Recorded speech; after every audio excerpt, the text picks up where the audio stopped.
Oke, kali ini Ide Ruby akan kembali mengulas tentang lagu Ojo Dibandingke di upacara kenegaraan yang lalu ya. Karena yang kemarin saya ungkap, saya ulas itu rasanya masih penuh dengan emosi dan pokoknya segera ditayangkan dulu gitu ya. Nah, kali ini saya mungkin akan lebih pelan-pelan sehingga tidak mengulang-ulang materinya, terus kemudian juga mestinya lebih lebih jelas gitu ya.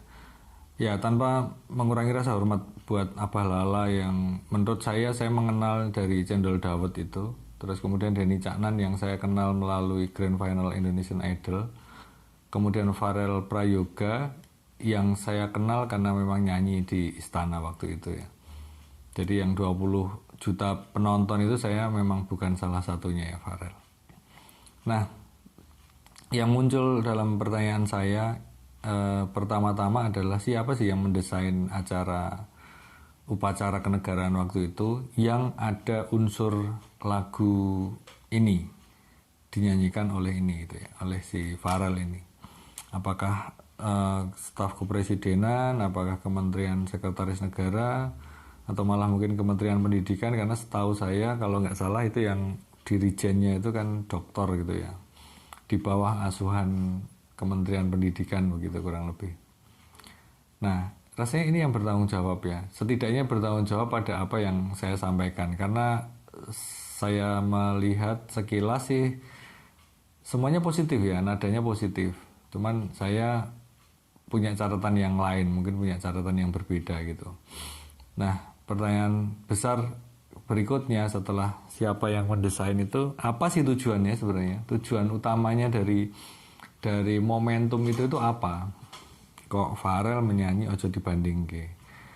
Apakah karena lagunya sedang viral? Apakah ini penyanyi cilik yang sedang viral? Apakah memang cari lagu yang asik buat goyang istana, buat joget-joget? Apakah memang mau cari sesuatu kejutan gitu ya, yang sensasional merakyat, atau memang bener ini lagu favoritnya Jokowi gitu ya? Nah, kalau memang hanya nyari lagu yang sedang viral, mestinya bisa memviralkan lagu yang lain atau mencari lagu yang lebih temanya lebih pas gitu ya. Karena kemarin saya bilang saya belum mempelajari atau belum memperhatikan liriknya. Saya membaca liriknya ini memang ada unsur pesimis, walaupun ada unsur optimis yang sedikit di ujung gitu ya. Karena yakin bahwa pasti akan jadi kekasihnya atau mau bersatu selamanya kayak gitu. Tapi lirik referennya kan yang heboh itu kan yang jangan dibanding-bandingkan, karena mesti kalah. Nah, itu yang pasti diingat gitu kan. Dan rasanya ini lagu yang temanya nggak tepat aja. Kenapa panitia gitu tidak mencoba memviralkan lagu yang lain? Kan sebenarnya bisa tuh diviralkan dulu nih di awal Agustus itu ya, atau mungkin Juli gitu sudah mulai diviralkan, sehingga nanti itu pas Agustus itu benar-benar viral, bisa buat joget misalnya kayak gitu. Partai aja ada yang bikin lagu yang sampai setiap pagi siang sore malam diulang-ulang sampai anak-anak kecil tahu tuh, partainya yang punya TV itu. Kemudian ada film juga, film horor yang sudah heboh di Twitter, kemudian diangkat dalam film kayak gitu ya. Nah, itu aja kan bisa di setting seperti itu bisa. Jadi kalau si desainernya ini mau kerja atau punya waktu untuk bekerja lebih lama, mestinya bisa memviralkan lagu yang lebih baik. Misalnya lagu Hari Merdeka. Kan 17 Agustus tuh pasti Hari Merdeka itu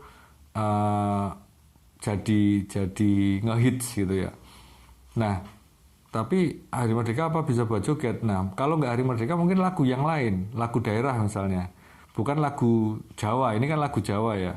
Walaupun ada campuran Indonesianya. Dominasi Jawa itu kan beberapa sensitif. Dan ini kembali dimunculkan dominasi Jawa. Menurut saya mestinya bisa lebih kreatif, bisa cari lagu daerah misalnya, kalau perlu yang bisa buat joget dengan tema yang ya mungkin nggak harus kemerdekaan, nggak harus perjuangan, tapi optimis itulah ya, yang baik-baik. Nah, saya nggak tahu lagunya apa, tapi mesti kalau dicari mesti ada. Nah, apakah karena lagunya? Itu tanda tanya saya. Mestinya bukan lagu itu yang dinyanyikan saat itu. Nah, oke, kemudian penyanyinya. Apakah karena penyanyi cilik ini sedang viral? Saya nggak ada masalah siapa yang mau nyanyi. Dan untuk yang Pharrell ini mungkin karena memang dia punya perjuangan hidup yang mengagumkan gitu. Ya bisa jadi dia tetap yang nyanyi, cuman lagunya itu apa? Dia kan masih ini ya, masih kanak-kanak gitu ya. Kalau menyanyi lagu itu mestinya nggak cocok. Itu lagu percintaan, lagu untuk dewasa. Walaupun memang dia sudah biasa menyanyikan lagu itu bahkan di lingkungan penyanyi-penyanyi dewasa gitu. Itu memang yang keseharian Pharrell lakukan kayak gitu. Tapi menurut saya untuk tampil di satu acara kenegaraan yang formal begitu ya. Ya menurut saya anak-anak mestinya menyanyikan lagu anak-anak karena ini kan menjadi contoh seluruh anak Indonesia. Saya merasa ini kecolongan itu ya, istana kecolongan. Apakah kecolongan ataukah memang by design, ada yang mendesain gitu ya, merusak generasi bangsa ini? Karena dengan anak-anak 12 tahun nyanyiin lagu dewasa, seolah-olah melegitimasi bahwa seluruh anak di Indonesia boleh nyanyi lagu itu. Kebetulan temanya ambyar pula. Nah, ini tanggung jawab besar mestinya yang dibebankan pada si perancang acara itu dan bahkan pemilih lagu itu. Dan ini keprihatinan banyak orang sebenarnya bahwa memang Indonesia kekurangan lagu anak-anak yang bisa viral gitu ya. Sebenarnya lagu anak-anak banyak, tapi memang berat karena secara industrinya nggak mendukung. Jadi kalau misalnya ada lagu anak-anak gitu, rasanya itu berat. Beberapa lagu yang dipakai di soundtrack film anak pun mungkin juga bukan lagu anak-anak. Nah, kenapa ini masih menjadi pertanyaan yang besar buat saya? Apakah memang hanya mencari lagu momentum yang asik untuk joget, menggoyang istana gitu? Ataukah memang ini sensasional, cari sensasi, cari kejutan, bikin sesuatu yang merakyat? Atau memang benar ini lagu favoritnya Jokowi? Kalau memang ini lagu favoritnya Jokowi kan juga nggak harus dinyanyikan juga kan? Biar Jokowi dengerin di saat-saat pribadinya, bukan di saat sedang acara kenegaraan gitu. Lagian kemarin kan lagu ini jadi kayak mengkultuskan Jokowi gitu ya. Di hati ini hanya ada Pak Jokowi gitu. Nah, buat informasi aja, saya tahu bahwa ada kata-kata Pak Jokowinya itu saat 17 sore.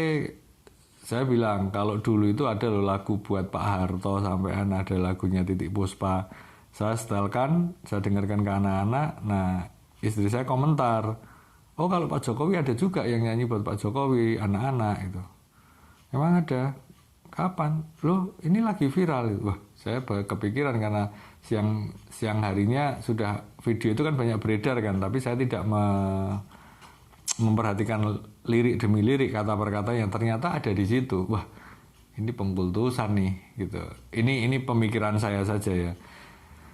Nah, dari keprihatinan saya itu memang saya punya saran gitu ya. Mestinya bukan lagu ambyar itu yang dinyanyikan. Karena apa? Jokowi ini kan terkenal dengan simbol-simbol ya. Nah, apakah kali ini memang ini bukan simbolnya Jokowi gitu ya. Seringkali bagi pendukungnya Jokowi mesti belain gitu. Saya pun melihat beberapa video itu membela Jokowi sekali gitu ya. Merasa ini keberhasilan menggoyang istana dan seterusnya gitu. Tapi buat saya kok tidak. Kalau disimbolkan lagu ini, ada yang menafsirkan bahwa Jokowi jangan dibanding-bandingkan dengan yang lain gitu. Tapi kan liriknya nggak kayak gitu ngomongnya. Ya mesti kalah kok, pasti kalah. Nah, walaupun di akhir mungkin akan hidup selamanya dengan si cewek ini ya gitu ya. Kalau di lagunya. Tapi menurut saya sebagai presidensi G20 terus kemudian menuju Indonesia maju, mestinya kita itu punya daya saing, justru punya daya saing, punya optimisme. Apalagi 77 tahun Indonesia merdeka, tinggal 23 tahun lagi gitu kan untuk 100 tahun seabad Indonesia merdeka, mestinya itu jadi negara maju. Mestinya bukan lagu ambyar. Jadi bagi saya bukan ini yang seharusnya dinyanyikan. Nah, kalau masalah penyanyinya, yang menyanyikan lagu tetap anak ini nggak masalah buat saya, boleh-boleh saja, baik-baik saja, cuman harusnya dicarikan lagu anak-anak sehingga saat anak-anak nonton lagu itu dia akan menyanyikan lagu itu, karena ini anak di depan presiden nyanyinya lagu ini gitu loh. Ini saran saya sih begitu. Jadi mari kita evaluasi. Saya rasa ini saya menduga istana kecolongan. Apakah ini by accident atau nggak by accident gitu ya. Tapi saya rasa ini kecolongan besar. Apalagi lagu Joko Tingkir sebenarnya sudah disiapkan kan. Dan saya juga dengar dari salah satu pendukung Jokowi juga, kalau sampai Joko Tingkir dinyanyikan itu ternyata sedang heboh juga dengan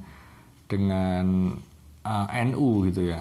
Itu akan jadi bahaya gitu. Nah, saya nggak tahu apakah Joko Tingkir waktu itu memang sudah disiapkan, artinya apakah ini yang desain ini memang penggemarnya lagu-lagunya Denny Caknan atau Abah Lala, atau memang itu kegemarannya Jokowi. Tapi menurut saya ini adalah kesalahan memilih lagu, kesalahan menempatkan momentum di saat yang penting.